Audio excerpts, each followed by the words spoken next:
ये सरकार गोटे धोखाबाज सरकार परिगणित होती। आज युवक युवती मैंने जो स्वप्न रखी जे आत्मनिजुक्ति पाइबे कर्म निजुक्ति पाइबे जो कथा नवीन बाबू अक्लांत परिश्रम करी एक शिल्प समृद्ध राज्य रूपे गठन करने को ओडिशा चेष्टा करुले ताकू ये सरकार धूलिसात करिछि।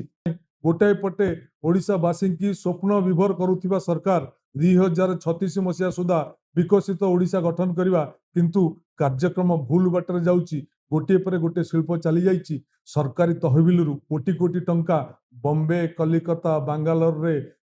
मेक इन ओडिशा ना रे खर्च होउछि किंतु ओडिशा सरकार ओडिशावासी की ओडिशार चाकरी अन्वेषण करुथिबा युवक मानक युवती मानकू धोखा दउछि सरकार स्पष्ट करुणा अंतत पक्षे मुख्यमंत्री ए संपर्क में स्पष्ट करिया दरकार। ओडिशा रे एमएनएस हब कि हबनी शिल्प मंत्री स्पष्ट करिया दरकार। छाड़ी जाउथिबा शिल्प गुड़िक ओडिशा आसीबे कि नाही एवं नवीन बाबू जो शिल्प समृद्ध करने को चाहूले पारादीप की तेणु अंतत पक्षे ये शिल्प मंत्री मुख्यमंत्री स्पष्ट करंतु एवं से सर्वसाधारण मंच रे उत्तर देइथिले मुख्यमंत्री जे एमएनएस एठारे हब। ता छड़ा शिल्प मंत्री मध्य कहिथिले जे एमएनएस गोटा मल्टीनेशनल कंपनी तार विभिन्न राज्य में शिल्प प्रतिष्ठा करिवार अछि तेणु ओडिशा एमएनएस छाड़ीनी एवं चलित विधानसभा एक विधायक बंधुंकर प्रश्न रे शिल्प मंत्री मध्य उत्तर देले जे एमएनएस एपर्यंत ओडिशा छाड़ीनी ओडिशा रे एमएनएस हब किंतु दुख परितापर विषय एमएनएस जाई आंध्र रे शिल्प प्रतिष्ठा करने को भित्तिभूमि पूजन कर सारानी। समस्त को धन्यवाद। विशेष भाव में आम जो संवेदनशील प्रसंग उपर मोर बड़ भाई अतनु भाई आपण मानक स्पष्टीकरण देले से दीपद जोड़ा चाहूँगी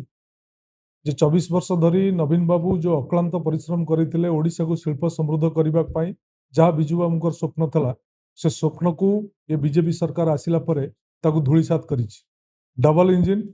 डबल धोखा विशेष भाव में उदाहरण दि जापे शिल्प विहीन जिला केन्द्रापड़ा जिले में आर्सलर मित्तल एवं निपन स्टील को आनी शिल्प प्रतिष्ठा करने नवीन बाबू सुदूर विदेश जापान ग्रस्त करते एवं मित्तल सहित आलोचना करी तांको मनई समस्त व्यवस्था करते जमी चिन्हट ठारू जमी अधिग्रहण ठारू आरंभ करी इंफ्रास्ट्रक्चर डेवलपमेंट पर्यंत समस्त कार्यक्रम जोगे देइथिले मध्य आज 2 वर्ष पाखापाखि हम बीजेपी सरकार ताकू ग्राउंडेड करने को सफल हो पारा ना ताकू स्थापित करने को सफल हो पारा ना। आज आर्सलर मित्तल आज आंध्र रे जाकर आर्सलर मित्तल प्रतिष्ठा है जहाँकि गतकाली चंद्रबाबू नायडू मध्य काली शुभ देइचंती एवं आर्सलर मित्तल अध्यक्ष उपस्थित रे यह हूँ ओडिशा पई जहाँ भाई कहले अतनु भाई ता हूँ गोटे कला दिवस।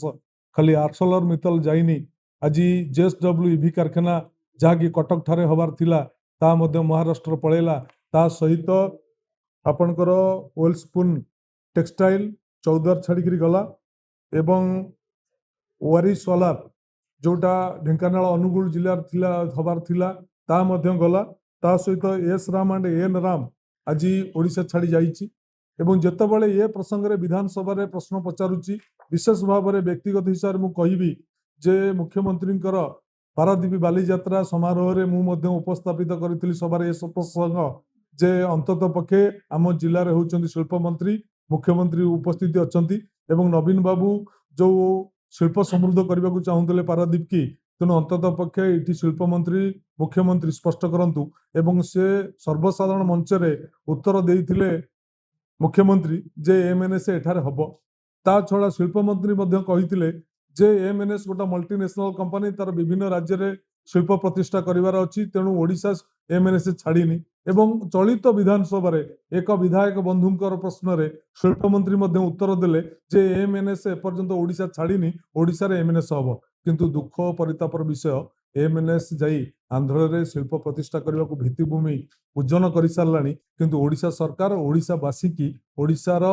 चाकरी अन्वेषण करुथिबा युवक मानक युवती मानकू धोखा दउछि सरकार स्पष्ट करुणा अंतत पक्षे मुख्यमंत्री ए संपर्क में स्पष्ट करिया दरकार। ओडिशा रे एमएनएस हब कि हबनी शिल्प मंत्री स्पष्ट करिया दरकार। छाड़ी जाउथिबा शिल्प गुड़िक ओडिशा आसीबे कि नाही गोटाए पटे ओडिशावासी की स्वप्न विभोर करुथिबा सरकार 2036 मसीहा सुधा विकसित ओडिशा गठन करवा किंतु कार्यक्रम भूल बाटर जाउछि। गोटे पर गोटे शिल्प चली जाइछि। सरकारी तहबिल कोटी कोटी टंका बॉम्बे कलिकता बांगालोर रे